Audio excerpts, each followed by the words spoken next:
Est-ce que vous avez déjà regardé quelqu'un s'éloigner et su, au fond de vous, que cette image serait la dernière? Pas un au revoir, pas une dispute, juste quelqu'un qui tourne le dos.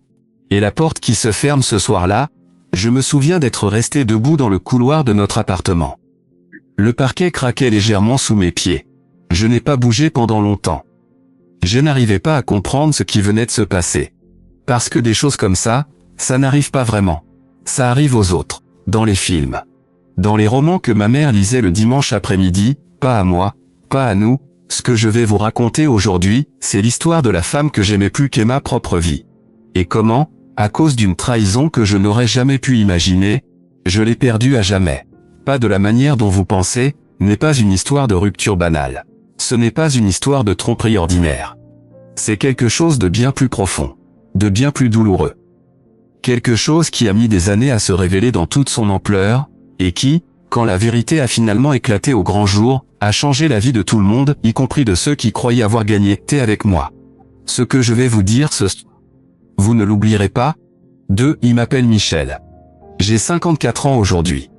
Mais à l'époque dont je vais vous parler, j'en avais 47. Je vivais à Bordeaux, pas dans les beaux quartiers, non. Dans un quartier tranquille, pas loin du marché des Capucins, un de ces endroits où les gens se connaissent. Où le boulanger vous appelle par votre prénom. Où les volets s'ouvrent le matin sur des ruelles encore dans l'ombre, et où l'odeur du café chaud vous trouve avant même que vous ayez ouvert les yeux. J'étais directeur commercial dans une entreprise de matériaux de construction, 22 ans de maison. Pas un travail glamour, mais un travail honnête, avec des collègues que je respectais, et une certaine fierté de faire quelque chose de concret, de réel.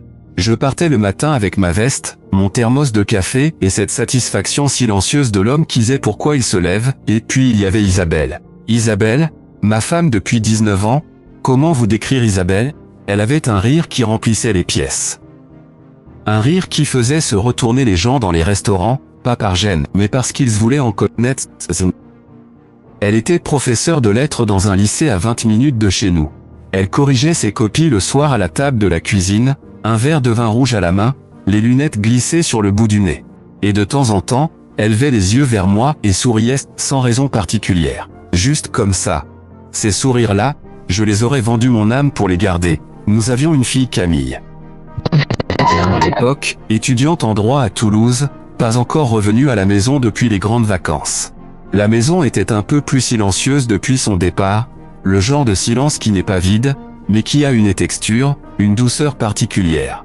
Le silence de deux adultes qui se connaissent depuis si longtemps qu'ils n'ont plus besoin de remplir l'espace. Nous avions nos rituels. Le café du dimanche matin avec la radio en fond. La promenade au bord de la Garonne le samedi après-midi, les mains dans les poches parce qu'il faisait souvent un peu frais. Le dîner du vendredi soir chez mes beaux-parents. L'apéritif dans le jardin, les olives marinées que la belle-mère préparait elle-même, et cette façon qu'avait le beau-père de lever son verre en disant, chaque semaine, la même phrase, à ce qui compte. C'était une vie simple. Mais c'était ma vie. Et je l'aimais profondément. C'est à cette époque qu'Étienne a commencé à reprendre de la place. Étienne Marchand, mon meilleur ami depuis les années de faculté à Bordeaux. Nous avions fait les 400 coups ensemble. Les soirées étudiantes, les premiers loyers, les premiers chagrins d'amour. Il était le témoin à mon mariage. Il avait tenu Camille dans ce bras le jour de sa naissance. Il était de retour dans nos vies, après 5 ans passés à Paris pour son travail. Il avait divorcé. Il cherchait à se reconstruire. Et moi, j'avais ouvert notre porte grand et comme on le fait pour un frère. Je me souviens d'un détail maintenant. Un soir de novembre, alors qu'Étienne dînait avec nous pour la 3e fois de la semaine, j'ai vu Isabelle lui passer le pain.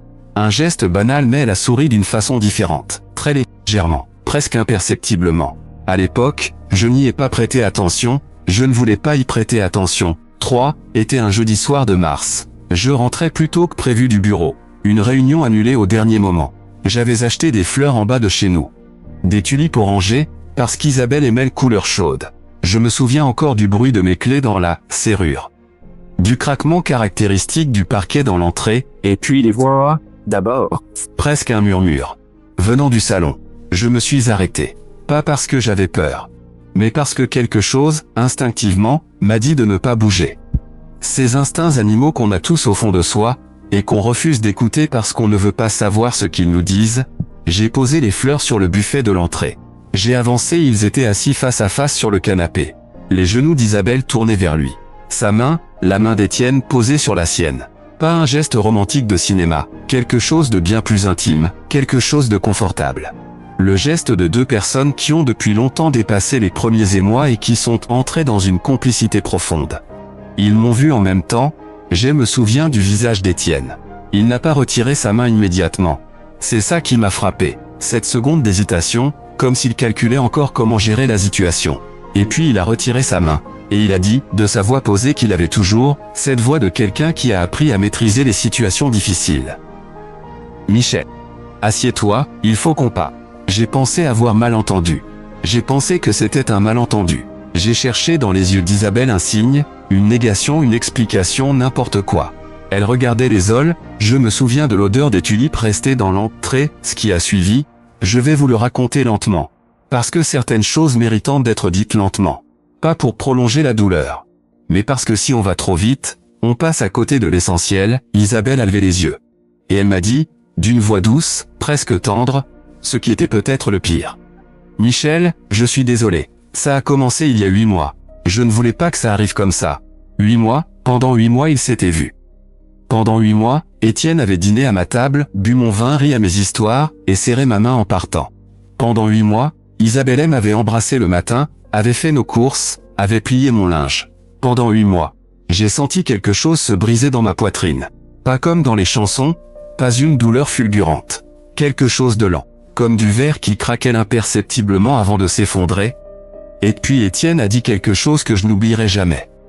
Quelque chose que j'aurais préféré qu'il ne dise pas, parce que c'est cette phrase-là qui a fait de lui non plus un ami qui m'avait trahi, mais un étranger. Tu mérites quelqu'un qui peut être pleinement là pour toi. Isabelle et moi on a trouvé quelque chose de différent. Différent, il a utilisé le mot différent pour me dire qu'il avait volé ma femme. J'aurais voulu crier, exploser, renverser la table basse. Tout ce que les films nous montrent dans ces moments-là. Mais je n'ai rien fait de tout ça. Je me suis levé. J'ai regardé Isabelle. Encore une fois, cherchant quelque chose dans ses yeux. Et ce que j'ai trouvé c'était de la tristesse. Une tristesse sincère. Mais aussi une résolution. Elle avait déjà décidé. Avant même cette conversation, le moment le plus humiliant n'est pas venu ce soir-là. Il est venu 3 semaines plus tard, nous travaillions, Étienne et moi, dans le même réseau professionnel. Des déjeuners, des événements. Un vendredi midi, lors d'un déjeuner d'affaires avec plusieurs collègues communs dans un restaurant du centre-ville, Étienne est entré avec Isabelle à son bras. Public.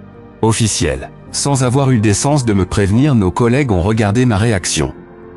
Je l'ai senti, ces regards de biais, ces murmures à peine contenus. L'un d'eux, Robert, que je connaissais depuis 15 ans, a baissé les yeux quand j'ai croisé le sien. Ils savaient tous. Depuis combien de temps? J'ai avalé ma salive, j'ai posé ma serviette sur la table. Et j'ai dit très calmement, à la table entière, « Excusez-moi. » Je suis sorti? Dans la rue, sous le soleil froid de mars, j'ai marché pendant 1 heure sans savoir où j'allais. Et pour la première fois depuis des décennies, j'ai pleuré. Pas de grandes larmes dramatiques. Juste ce tremblement silencieux dans la gorge qu'on ne peut pas contrôler. Ce que je ne savais pas encore, c'est que cette humiliation publique allait être, bien des mois plus tard, le début de quelque chose qu'aucun d'eux n'avait prévu. Kidr, et semaines qui ont suivi, je les ai traversées comme on traverse un brouillard épais. J'avais pris un appartement en location, un 2 pièces rue Sainte-Catherine, meublé sommairement, avec une fenêtre qui donnait sur une cour intérieure. Les soirs, j'entendais les voisins du dessus déplacer leurs chaises. La vie qui continuait. Indifférente. Je me levais. Je me rasais. J'allais travailler. Je revenais, je n'ai rien dit à personne de ce que je pensais vraiment. À ma fille Camille, j'ai dit que les causes étaient compliquées, que les adultes parfois se séparent. À mes parents, j'ai dit que tout allait bien. À mes collègues, j'ai souri. Avec ce sourire particulier que ceux qui souffrent en silence apprennent très vite à perfectionner. Mais la nuit, j'attendais. J'observais. Et j'apprenais une chose que personne ne vous enseigne, la patience forcée. Cette patience que vous n'avez pas choisie, mais qui vous est imposée par les circonstances, et qui peu à peu, vous transforme. Vous êtes-vous déjà demandé jusqu'où un être humain peut aller quand on lui enlève tout à quoi il tenait? J'ai trouvé la réponse, il ne s'effondre pas. Il se reconfigure. Au cours du 4e mois, quelque chose d'étrange s'est produit. Un ancien collègue m'a contacté, je l'appellerai François. Nous n'avions pas parlé depuis plusieurs années. Il avait entendu, les nouvelles vont vite dans les réseaux professionnels, que j'étais dans une période de transition. Il voulait me proposer quelque chose. Une opportunité dans une entreprise concurrente. Poste de directeur général commercial pour une région entière, je l'ai rencontré autour d'un café. J'ai écouté. Et pour la première fois depuis des mois, j'ai senti quelque chose se réveiller en moi. Mais il y avait autre chose. Quelque chose que je n'ai dit à personne à l'époque. Dans les papiers du divorce que l'avocat d'Isabelle m'avait transmis, j'avais remarqué une anomalie. Une petite irrégularité dans la déclaration de notre patrimoine commun. Un compte que je ne connaissais pas. Une somme modeste, mais une somme qui existait. Et sur les relevés, un nom de bénéficiaire récurrent, le nom d'Étienne. Isabelle lui avait transféré de l'argent. Pas énorme, mais régulièrement. Pendant ces fameux 8 mois, pendant que je payais nos charges communes, notre loyer, les abonnements, les vacances d'été, elle alimentait un compte qu'il contrôlait. J'ai rangé ces documents dans une chemise cartonnée, bleue. Je l'ai posé dans le tiroir du bas de mon bureau et j'ai attendu. C'est là, exactement, qu'il a commis la plus grande erreur de sa vie. Et il ne le savait pas encore. Et accepté le poste que m'avait proposé François. En 6 mois j'avais restructuré l'équipe commerciale d'une région entière. En 1 an, les chiffres avaient progressé de manière significative. Les gens avec qui je travaillais m'ont dit, pas pour me flatter, mais avec une honnêteté sincère, que j'étais différent de ce qu'ils avaient connu avant. Plus calme, plus précis, plus patient. La souffrance m'avait appris quelque chose que 20 ans de carrière n'avaient pas réussi à m'enseigner. Que les batailles les plus importantes ne se gagnent pas dans la précipitation. Pendant ce temps, Étienne et Isabelle avaient emménagé ensemble dans un appartement du quartier Saint-Michel. Belle adresse, beau projet. Il avait également lancé une petite structure de conseil. Utilisant, je l'appris plus tard, les relations professionnelles qu'il avait construites, en partie grâce à moi, grâce au dîner que j'avais organisé, au contact que je lui avais présenté. C'est exactement à ce moment-là que le destin a commencé à présenter sa note. La première chose à tomber, ce fut professionnel. Étienne avait signé un contrat avec un client important, une PME familiale de la région. Prestation de conseil n'avait pas tenu ses promesses. Le client, qui s'était retrouvé dans une position difficile à cause de mauvais conseils stratégiques, avait décidé de porter l'affaire devant le tribunal de commerce de Bordeaux. Ce genre de procédure est discrète, mais dans les réseaux où nous évoluons tous, les nouvelles circulent vite. J'ai appris la chose par le biais d'un courriel. Un simple courriel d'un contact commun qui me signalait, par hasard, qu'Étienne cherchait un avocat spécialisé en urgence. La deuxième chose à tomber fut plus personnelle. Il se trouve que la chemise bleue que j'avais gardée pendant tout ce temps, les relevés de compte, les transferts, avaient été transmises à mon avocat lors de la finalisation du divorce. Non pas comme une vengeance planifiée, mais parce que mon avocat, une femme remarquable et très minutieuse, avait examiné l'ensemble des documents et avait décidé, de propre initiative, qu'il y avait la matière à une réévaluation du partage des avoirs communs. La procédure a duré plusieurs mois. Isabelle a dû rembourser une partie des sommes considérées comme des transferts injustifiés puis le patrimoine commun. Mais ce n'est pas là que réside la justice, dont je veux vous parler. Ce qui s'est passé ensuite, je n'aurais vraiment jamais pu l'imaginer. Étienne, sous la pression de la procédure commerciale, des dettes qui commençaient à s'accumuler, et de l'effondrement de sa réputation dans notre réseau, a commencé à changer. La légèreté que j'avais toujours connue chez lui, ce charme si naturel qu'il avait, a cédé la place à quelque chose d'autre. À une anxiété que ceux qui l'avaient connu d'avant reconnaissaient à peine, est Isabelle. Isabelle qu'il avait choisie pour sa liberté, pour ce souffle nouveau qu'il représentait, a découvert ce que je savais depuis toujours, mais que je n'aurais jamais osé dire à voix haute. Que le charme d'un homme en période de succès est très différent de sa réalité en période de difficulté. Ils se sont séparés 2 ans après avoir emménagé ensemble. J'ai appris la nouvelle par Camille, notre fille, qui avait gardé le contact avec sa mère. Elle me l'a dit simplement, sans vouloir que ce soit un trophée.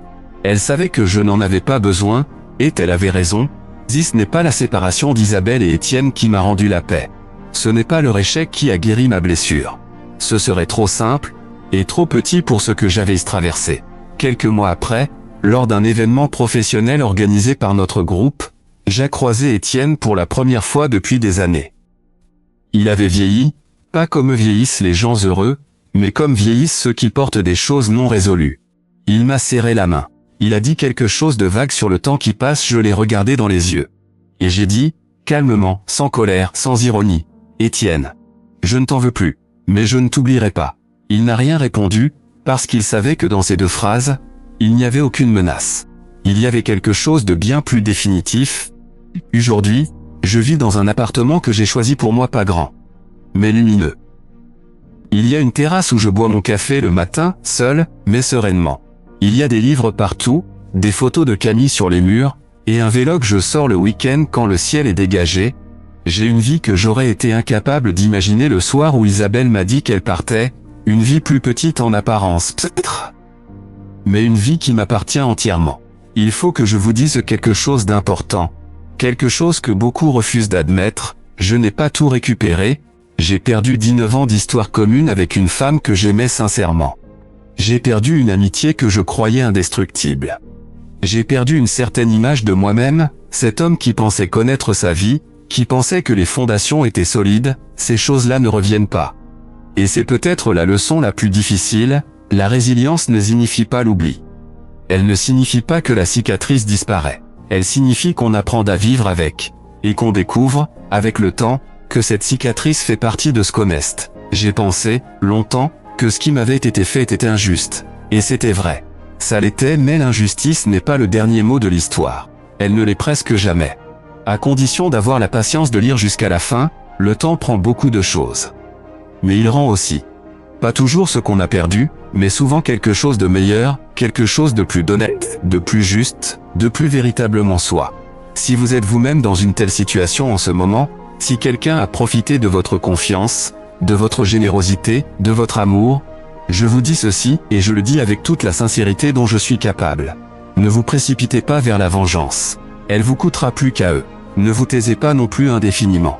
Votre vérité a le droit d'exister, attendez. Observez. Faites votre travail en silence.